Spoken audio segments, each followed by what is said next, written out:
سید الشہداء امام عالی مقام حسین علیہ السلام کی روح مبارک سے بطریق اویسیہ فیض یافتہ سلسلہ عظیمیہ کے سربراہ و مرشد نقیب الاولیاء الشیخ حضرت خواجہ شمس الدین عظیمی فرماتے ہیں کہ اولی الالباب گروہ کے سرتاج امام عالی مقام حسین علیہ السلام اپنی پوری زندگی اثار و قربانی سے فیض یاب ہوتے رہے۔ وہ رحمت دو عالم کے حیات طیبہ کے ہر پہلو سے واقف تھے۔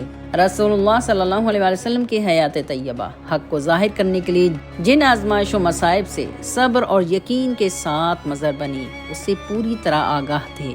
اپنے نانا جان کے ساتھ ساتھ اپنے والد بزرگوار مولا علی کی زندگی کی دستاویز بھی امام حسین کے ذہن میں محفوظ تھی۔ اللہ کے لیے بلا خوف و خطر ہر تکلیف کو برداشت کرنے کا حوصلہ امام حسین کے لیے مشعل راہ تھا۔ باب العلم مولا علی مشکل کشا کا مقدس خطاب امام حسین کے لیے مشعل راہ تھا۔ تسلیم و رضا، ایثار و قربانی امام حسین کی روایات تھی۔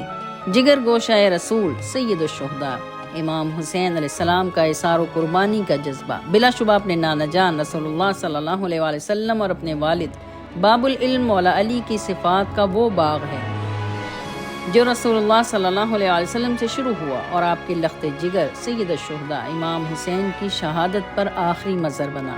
امام علی مقام کی قربانی سے حق و باطل کی تصویریں اتنی واضح ہو گئیں کہ آنکھوں سے محروم لوگوں کی بصیرت سے بھی مخفی نہیں رہ سکیں۔